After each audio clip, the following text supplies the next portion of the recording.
तो दोस्तों आज हमारे साथ जुड़े हैं प्रतीक जो कि स्कॉटलैंड में रजिस्टर्ड नर्स है और वो ऑपरेशन थिएटर में काम करता है। तो आज के इस वीडियो में हम जानने वाले हैं कि आप स्कॉटलैंड में रजिस्टर्ड नर्स बनकर कैसे जा सकते हैं। साथ ही साथ हम ये भी जानने वाले हैं कि अगर आपको थिएटर में नर्स बनना है तो डेफिनेटली आज के इस वीडियो में हम ये भी कवर करेंगे कि थिएटर में नर्स कैसे बन सकते हैं। तो यह आज का वीडियो जो प्रतीक के साथ होने वाला है काफ़ी इन्फॉर्मेटिव होने वाला है। तो मैं ज़्यादा समय वेस्ट नहीं करूँगा और प्रतीक जी से रिक्वेस्ट करूँगा कि वे अपने आप को इस चैनल पर इंट्रोड्यूस करें।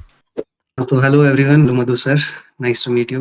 नाइस टू मीट तो जैसे कि आपने बोला है कि मैं स्कॉटलैंड में एज अ रजिस्टर्ड नर्स काम कर रहा हूँ। तो रिसेंटली मैं यहाँ पे मूव हुआ हूँ। तो अभी रिसेंटली मेरा ऑस्की भी हुआ है और मैं ऑस्की भी पास हो गया हूँ। 2-3 दिन पहले ही मुझे एक नया अकोमोडेशन भी मिला है, जो हॉस्पिटल प्रोवाइडेड अकोमोडेशन मैंने लीव किया है। तो कमिंग टू द पॉइंट कि स्कॉटलैंड में कैसा मैं रजिस्टर्ड नर्स बना, तो उसके लिए मैंने ऑब्वियसली आपके वीडियोस को फॉलो किया था। लॉट्स ऑफ इंफॉर्मेशन आपके वीडियोस थ्रू मुझे मिली थी और आपका एक वीडियो है जहाँ पे आपने काफ़ी नर्सिंग एजेंसीज़ के बारे में बोला था जो फ्री में रिक्रूटमेंट करती है करके। तो मैंने उनमें से एक एजेंसी को कॉल किया और कॉन्टैक्ट किया और फिर उन्होंने मुझे गाइड किया पूरे प्रोसेस थ्रू। सो इंटरव्यू मेरा उन्होंने मुझे बोला कि एक्सपीरियंस कौन-सा आपका एक्सपीरियंस का मैटर करेगा। तो आपने मुझे मैंने मेरा रिज़्यूमे उनको सेंड किया, तो अकॉर्डिंग टू दैट उन्होंने बोला कि स्कॉटलैंड में वैकेंसीज़ है। पहले वैकेंसीज़ बोला इंग्लैंड में है करके, तो लेकिन वहाँ पे एक्सपीरियंस्ड बेस्ड वगैरह मतलब मुझे शायद वार्ड में काम करना पड़ेगा था। एज़ अ स्क्रब मुझे नहीं मिलेगा था, तो मैंने वो स्किप कर दिया। तो ऐसे ही एक दिन स्कॉटलैंड की वैकेंसीज़ आई। सो वहाँ पे स्क्रब नर्स करके ऑर्थो स्क्रब करके था, तो मेरा एक्सपीरियंस ऑर्थो बैकग्राउंड से था। तो मैंने इंटरव्यू के लिए अप्लाई किया, इंटरव्यू दिया और इंटरव्यू में सेलेक्ट हो गया। तो ऐसा था। तो उसके बाद में सब एजेंसी ने ही मेरा प्रोसेसिंग किया था। तो तो आपका आपका इंडिया में कैसा बैकग्राउंड था? मतलब आपने इंडिया में नर्सिंग कहाँ से की है? कौन-सी नर्सिंग की है? क्या आप वो बता सकते हैं? हाँ, तो मेरा बीएससी नर्सिंग हुआ है और मैं 2017 में पास आउट हुआ हूँ। बीएससी नर्सिंग मैंने VK Patil college of nursing से किया है, जो अहमदनगर में लोकेटेड है। और जैसे ही मैं पास आउट हुआ 2017 में, तो मैंने पहले शायद सोचा कि टीचिंग के लिए जाता हूँ करके, मुझे टीचिंग के लिए ज़्यादा इंटरेस्ट था। तो मैंने पास ही में एक टीचिंग के लिए जॉइन किया, लेकिन वो मैं कर नहीं सका क्योंकि थोड़ा-सा लैंग्वेज का बैरियर हो रहा था वहाँ पे। और मैं जैसे कि एएनएम को टीच करने के लिए मुझे सिलेक्ट किया था, तो एएनएम ऐसा हमारा मराठी लैंग्वेज में रहता है और मराठी लैंग्वेज के जो टर्म्स है, वो मुझे ज़्यादा पता नहीं थे। लाइक लीवर को यकृत बोलते हैं। तो हाँ, वो या थोड़ा डिफ़िकल्ट था और मैंने फिर वो उनको बोला कि मुझे नहीं हो जाएगा क्योंकि मैं ठीक से नहीं पढ़ा पाऊँगा, तो मैंने वो छोड़ा और सोचा कि मैं हॉस्पिटल में काम कर लेता हूँ 1-2 साल के लिए, क्योंकि अ, हॉस्पिटल का एक्सपीरियंस ज़्यादा मैटर करता है, बाहर जाना है तो।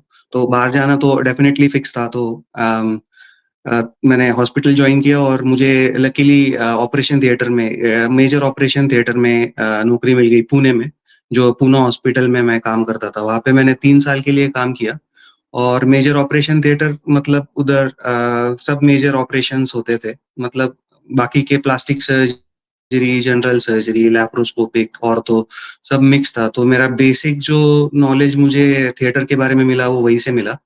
और हुँ, मुझे हुँ। थिएटर पहले से ही बहुत अच्छा लगता था क्योंकि मैं ज़्यादा अ, एक्चुअली कम्युनिकेशन में मेरा थोड़ा-सा हाथ कम बैठता है एक्चुअली।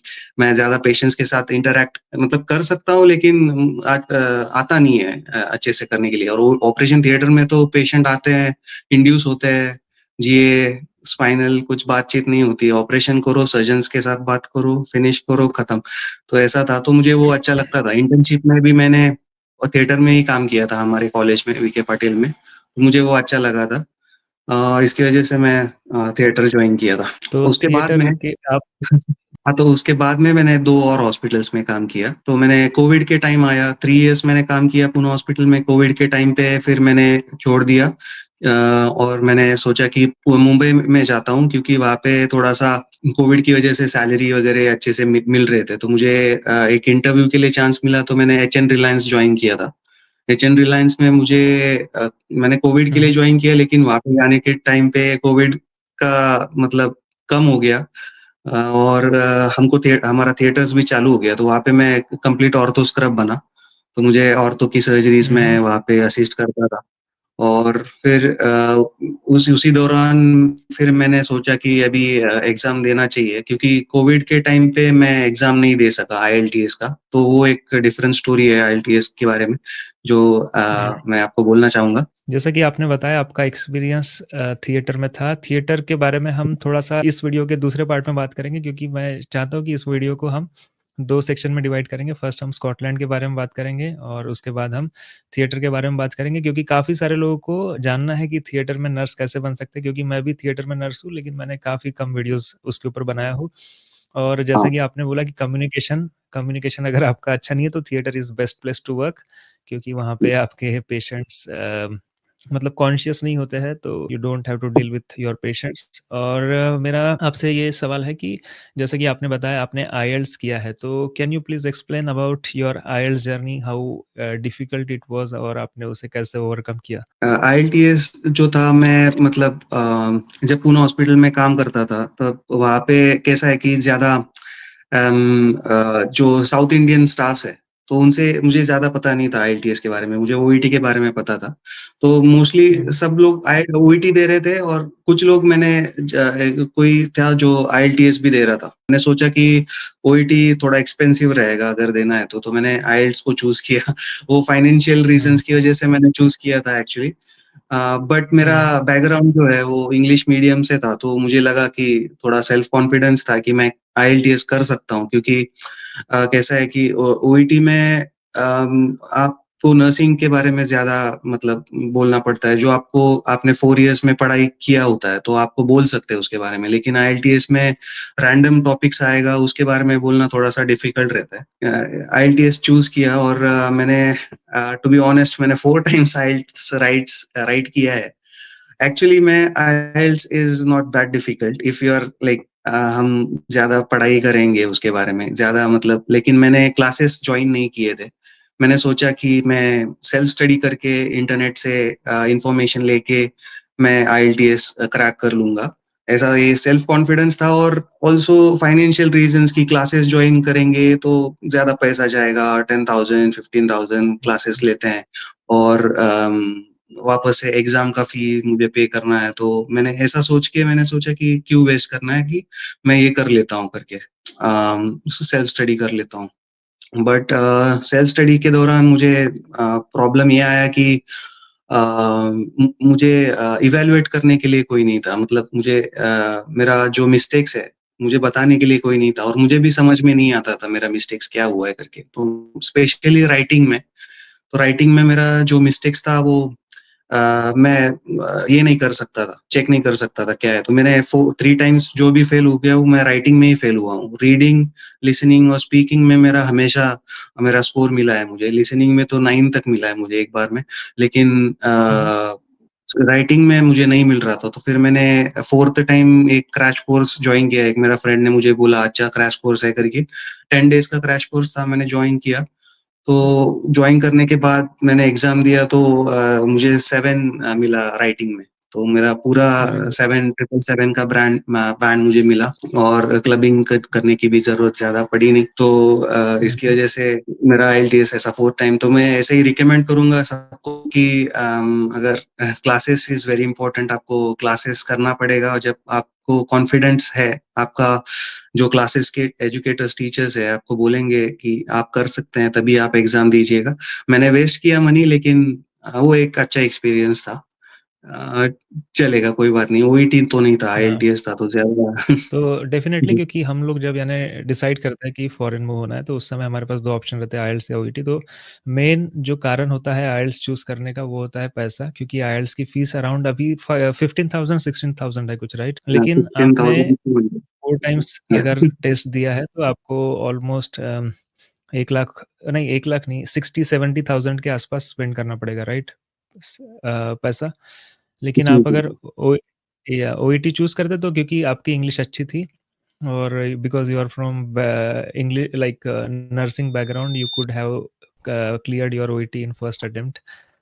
सो ये हाँ, कई बार यानी डाउट रहता है बहुत सारे कैंडिडेट को, पैसा कम है, लेकिन इवेंचुअली क्या होता है, हम 2-3 बार टेस्ट दे देते हैं तो वो पैसा ऑलमोस्ट सेम हो हुँ, जाता है। तो मेरे साथ भी यानी मैंने भी यानी यानी जब मैं प्रिपरेशन कर रहा था तो मुझे ओईटी के बारे में उतना नहीं पता था करके मैंने आईएलटीएस चूज़ किया था। लेकिन अभी अच्छा, काफ़ी सारा अवेयरनेस पहुँच यानी लोगों तक अवेयरनेस है कि ओईटी कर सकते हैं और आईएलटीएस की भले ही फीस कम है, लेकिन समटाइम्स देयर इज़ सम वहाँ गेम होता है कि आपको जो रिक्वायर्ड स्कोर है वो नहीं देने की कोशिश करते हैं। एक मॉड्यूल में वो अटकाने की कोशिश करते हैं बरोबर फिर, है, बरोबर है। और फिर आपको 2-3 बार एग्ज़ाम देना ही पड़ता है। लेकिन ओईटी अगर आप लोग देना चाहते हैं तो डेफ़िनिटली ओईटी दे सकते हैं, और आपको अगर क्लासेस लेना है तो आप हमारे साथ क्लासेस ले सकते हैं बेथल ओवरसीज़ के साथ।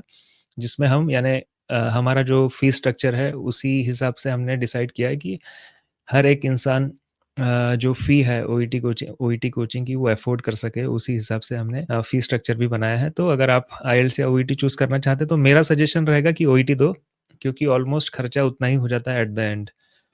आप क्या बोलना चाहेंगे इस आप कुछ बोल रहे थे शायद? हाँ, नहीं, तो मैं मतलब आप आपने जो कहा उसको मतलब ये करता हूँ, एक्नॉलेज करता हूँ कि OET is far more better than writing an IELTS. आपको अगर ज़्यादा कॉन्फिडेंट है आपकी इंग्लिश पे तो आप आईएलटीएस दें, या लेकिन OET will be more better option also. Definitely, क्योंकि ओईटी में यानी आपको पता है कि कौन से टॉपिक से बात होने वाली है। आईएलटीएस में आपके ऊपर कौन-सा टॉपिक छोड़ दिया जाएगा, यू नेवर नो। तो जैसा कि जी। मैं मेरा नेक्स्ट सवाल था कि आपको एनएचएस स्कॉटलैंड में जॉब कैसे मिला? But you have already answered that question. So मेरा नेक्स्ट क्वेश्चन है कि हाउ इज़ स्कॉटलैंड? स्कॉटलैंड कैसा है? तो जैसे कि हम लोग मार्च में यहाँ पे आए थे, तो मार्च हुँ, हुँ। समर का पीरियड रहता है यहाँ का। तो स्कॉटलैंड हमने सुना है कि मतलब मोस्टली रेन ही रहता है और क्लाउड्स रहता है, लेकिन हम लोग लकी रहे कि हमको ज़्यादा सनी डेज़ मिल रहे हैं देखने के लिए। तो हुँ, हुँ। सैटरडेज़ हमारा जो वीकेंड्स रहेगा वो सनी रहता है मोस्ट प्रोबेबली, ज़्यादा रेन हमको नहीं दिख रहा है। लेकिन फ्यूचर में पता नहीं, लेकिन स्कॉटलैंड तो बहुत ब्यूटीफुल प्लेस है। अ, येस, यहाँ पे हाईलैंड करके रहता है, वहाँ पे जाने के लिए आप जाएँगे तो बहुत मतलब अच्छे नज़ारे आपको देखने के लिए मिलते हैं। हमारे कश्मीर के जैसा लगता है कभी-कभी। और और आपके सिटीज़ में आप जाएँगे तो आपको इंग्लैंड के बड़े-बड़े सिटीज़ के जैसा महसूस होगा, क्योंकि बहुत अच्छा इधर का घर, यहाँ का इंफ्रास्ट्रक्चर और लोग भी बहुत अच्छे हैं यहाँ के। बहुत वेलकमिंग रहते हैं और यहाँ पे रेसिज़्म रेसिज़्म का ज़्यादा लफड़ा नहीं है। मतलब ज़्यादा येस। एक्नॉलेज करते हैं। आप चल रहे हैं तो आपके साथ बात करेंगे, हाय बोलेंगे। तो पीपल्स भी अच्छे हैं। तो ओवरऑल स्कॉटलैंड मुझे बहुत अच्छा लगा और घूमने-फिरने के लिए भी बहुत अच्छे प्लेसेस है यहाँ। अभी तक मैंने यानी यूके में नॉर्दर्न आयरलैंड एक्सप्लोर किया है, इंग्लैंड एक्सप्लोर किया है, वेल्स में तो मैं खुद रहता हूँ, लेकिन स्कॉटलैंड अभी तक आया नहीं, लेकिन डेफ़िनेटली स्कॉटलैंड अगर आऊँगा तो डेफ़िनेटली आपसे मिलूँगा और वी विल जी, एक्सप्लोर जी, टुगेदर जी। स्कॉटलैंड। और मैंने भी सुना है कि Scotland is very beautiful place. तो can you please tell us any is there any salary difference in Scotland and in England? मतलब इंग्लैंड में और स्कॉटलैंड में कोई सैलरी डिफरेंस है? हाँ, तो मैंने नोटिस किया कि जैसे कि मैंने इंग्लैंड के कुछ हॉस्पिटल्स में इंटरव्यू के लिए ट्राई किया था, तो उस टाइम पे जो सैलरी उन्होंने बोला था तो अ, वो था अराउंड 28,000 दे रहे थे वहाँ पे बैंड 5 नर्स के लिए। स्कॉटलैंड में मुझे जो सैलरी अभी मिला है तो वो एनुअल जो बैंड 4 सैलरी मुझे मिला है तो वो 30,000 समथिंग है।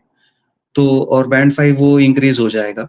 तो मतलब अभी मेरा पिन आने के लिए बाकी है। मेरा ऑस्की तो पास हो गया, लेकिन पिन अभी तक आया नहीं है। तो पिन आने के बाद बैंड 5 सैलरी मिलेगा, और वो भी एक्सपीरियंस बेस्ड सैलरी है। तो मुझे पता नहीं स्कॉटलैंड के हर हॉस्पिटल में आपको एक्सपीरियंस बेस्ड सैलरी मिलेगा कि नहीं। और आपने कितने साल का एक्सपीरियंस है, जैसे कि आयरलैंड में वगैरह एक्सपीरियंस बेस्ड सैलरी मिलता है, तो उस हिसाब से वो सैलरी देंगे पर ईयर के हिसाब से। तो ओवरऑल यहाँ पे ओके, मुझे तो बहुत अच्छा बेटर है। लगा how much salary. Experience you have got in India? आपको इंडिया में कितना एक्सपीरियंस है? तो इंडिया का टोटल 6 इयर्स का एक्सपीरियंस रहेगा। Very good. तो मुझे लगता है कि आप लाइक टॉप बैंड 5 की सैलरी आपको शायद से मिल सकती है। जैसा कि आपने बताया कि आपको बैंड 4 में भी 30,000 के आसपास सैलरी मिल रही है, तो I think we will have to explore about this topic कि स्कॉटलैंड का जो वेजेस क्या है। और कॉस्ट ऑफ लिविंग के बारे में कुछ बताना चाहेंगे कि स्कॉटलैंड में कॉस्ट ऑफ लिविंग कैसा है, रेंट कितना है और ग्रोसरीज वगैरह? हाँ, तो स्कॉटलैंड में मतलब अभी रेंट तो बहुत ज़्यादा है। मुझे इंग्लैंड का इतना पता नहीं है, लेकिन मैंने सुना है कि इंग्लैंड और लंदन के एरिया जो रहता है, उसके हिसाब से कंपेयर किया जाए स्कॉटलैंड को, तो यहाँ पे भी उतना ही लगभग रेंट रहता है। तो हायर साइड में ही रहता है। तो मैंने बहुत कोशिश किया अभी घर मिलने के लिए। 3 मंथ्स के लिए मैं तो ट्राई कर रहा था। पहले दिन से जब यहाँ पे आया तो मैं देख रहा था, अप्लाई कर रहा था घर के लिए, लेकिन मिला नहीं। मेरे कुछ फ्रेंड्स ने रिकमेंड किया। मैं एक चर्च में जाता हूँ नियर बाय, वहाँ से मुझे बोला कि गमट्री करके एक वेबसाइट है, वहाँ से आप अप्लाई करो। तो मैंने वहाँ पे अप्लाई किया, तो फर्स्ट घर ही मुझे वहाँ से मिला। तो मेरा अभी का रेंट 700 है। तो ये 1 बेडरूम अपार्टमेंट है, फ्लैट है, और फुल्ली फर्निश्ड है। तो जो भी तो अभी उसमें तक मैंने देखा है, तो बेडरूम, हॉल, किचन है? जी, एक बेडरूम, बेडरूम हॉल, है, किचन है एक उसमें? हॉल है, और एक बेडरूम हॉल किचन है। यस। तो ओके। और आप सिटी में रहते हो या कहाँ पे, कौन से जगह पे रहते हो आप? तो मैं ग्लासगो में रहता हूँ, जो ओके, सिटी सेंटर से पास कैपिटल में है? है।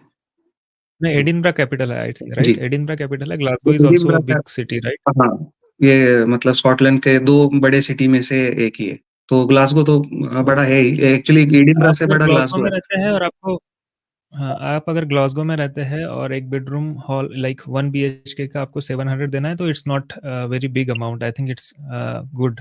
मतलब cost of living is not that high as compare to England and Wales as well. Wales में भी आपको करीब करीब इतना ही देना होगा। तो हाँ, तो इट्स गुड, मैं वेरी सोच गुड। रहा था। हाँ, तो मैं लकी रहा इसके बारे में कि मुझे एटलीस्ट 700 में मिला। जब मैंने देख रहा था, तो 1 बीएच के लिए अराउंड 700-800 लगभग हर लैंडलॉर्ड मांगता है। और वो अनफर्निश्ड रहता है, मतलब ज्यादा डाइनिंग टेबल या फिर सोफा, बेड, ये कुछ कुछ घरों में नहीं था। ऑलमोस्ट कुछ हम्म। सब घरों में नहीं था। तो मैं लकी रहा कि मुझे ये भी मिला है। तो फर्निश्ड फर्निश्ड मिला, वो भी बहुत अच्छा है कि आपको कुछ खरीदने की ज़रूरत नहीं पड़ी। ओके, तो जी, जैसा कि आपने बोले लिसनिंग में आपको 9 बैंड्स आए थे, राइट? एक कोई एग्ज़ाम में। जी, ये तो जी। जैसा कि यानी हम कई बार यानी इंस्टाग्राम में रील्स में वगैरह देखते हैं, मीम्स देखते हैं कि स्कॉटलैंड की एक्सेंट जो होती है वो बहुत डिफ़िकल्ट होती है। तो आपको स्कॉटलैंड की एक्सेंट समझ में आती है? कैसा है कि कुछ पीपल्स है जो मैं ग्लासगो में रहता हूँ, तो ग्लासगो में ग्लासवीजियन बोली जाती है। ग्लासवीजियन। सो इसको वीजी भी बुलाते हैं, वीजी लैंग्वेज। ये लोग मतलब क्या है कि बहुत फास्ट बोलते हैं, और इनका जो वर्ड्स है, हमने ऐसे वर्ड्स कभी सुने ही नहीं होंगे, ऐसे वर्ड्स यूज़ करते हैं। तो ये हॉस्पिटल में तो नहीं होता, तो हॉस्पिटल में आराम से बोलते हैं मोस्टली सब लोग, और समझ में आ जाता है। लेकिन बाहर अगर किसी के साथ बात करेंगे, तो वो अपना ग्लासवेजियन में बात करेगा, और वो कुछ समझ में नहीं आएगा आपको। तो मुझे एक बार तो उनको पार्डन करना पड़ता है। तो वो शायद समझ हुँ, जाते हैं कि इसको समझ में नहीं आ रहा है, वो स्लोली बात करेंगे। राइट। कुछ-कुछ नहीं हाँ, करते हैं, कुछ-कुछ वापस वैसे ही फास्ट बोलते हैं, समझ में चालू नहीं है। आता है। तो कभी-कभी दिक्कत आती है, लेकिन हॉस्पिटल में अभी तक दिक्कत नहीं आई है। पेशेंट्स के साथ एक बार यस, आई है। तो वेल्स में भी यानी आप यहाँ की जो लैंग्वेज है वेल्श है, तो यहाँ के एक्सेंट के हिसाब से ये लोग भी बहुत फ़ास्ट बोलते हैं, लेकिन इनको जब पता चलता है कि we are new in this country, तो वो लोग हमारे साथ यानी कोऑपरेट करते हैं, थोड़ा धीरे से बात करते हैं और कोशिश करते हैं कि बहुत ज़्यादा फ्रेजेस यूज़ ना करें, क्योंकि काफ़ी सारे फ्रेजेस हमको पता नहीं होते हैं। तो वो हमको बार-बार पूछना पड़ता है सॉरी, सॉरी यानी पार्डन बोलते रहना पड़ता है, लेकिन they are very cooperative. Okay, so last question regarding Scotland. इसके बाद का जो पार्ट रहेगा उसमें हम थिएटर नर्सिंग के बारे में बात करने वाले हैं। कोशिश करूँगा कि इस हमारा जो डिस्कशन है उसको 2 टॉपिक में 2 हिस्सों में हम 2 वीडियो में बाँट दें। तो last question regarding Scotland nursing, do you have to do anything special to become a nurse in Scotland? तो कुछ स्पेशल करने की ज़रूरत तो नहीं है, मुझे नहीं लगता बिकॉज़ मैंने जैसे कि आप बोला आपके वीडियोज़ मैंने बहुत देखे और बहुत हेल्पफुल रहे मेरे लिए। जो भी मतलब एजेंसी ने मुझे सब किया है मेरे लिए। तो हुँ, बस आपको जो रहता है रजिस्ट्रेशन करना है, तो वो मैंने खुद से किया एमएनसी का रजिस्ट्रेशन। तो उसके लिए वो भी हेल्प करेंगे लेकिन एनएमसी का रजिस्ट्रेशन और एमएनसी जो है महाराष्ट्र नर्सिंग काउंसिल के टाइम पे थोड़ी-सी दिक्कत आई थी, तो उस टाइम पे आपने मतलब मैंने आपको मेल किया था, आपने उस मेल के रिप्लाई भी किए हैं और उससे मुझे हेल्प मिली है। और तो ग्लासगो में स्कॉटलैंड में ऐसा नर्स बनने के लिए कुछ मतलब स्पेशल कुछ करने की ज़रूरत नहीं है। आप बस एक्सपीरियंस लो, आपका आईएलटीएस और ओईटी क्रैक करो और सिंपल एज़ दैट आपका एजेंसी सब आपको करके देगा।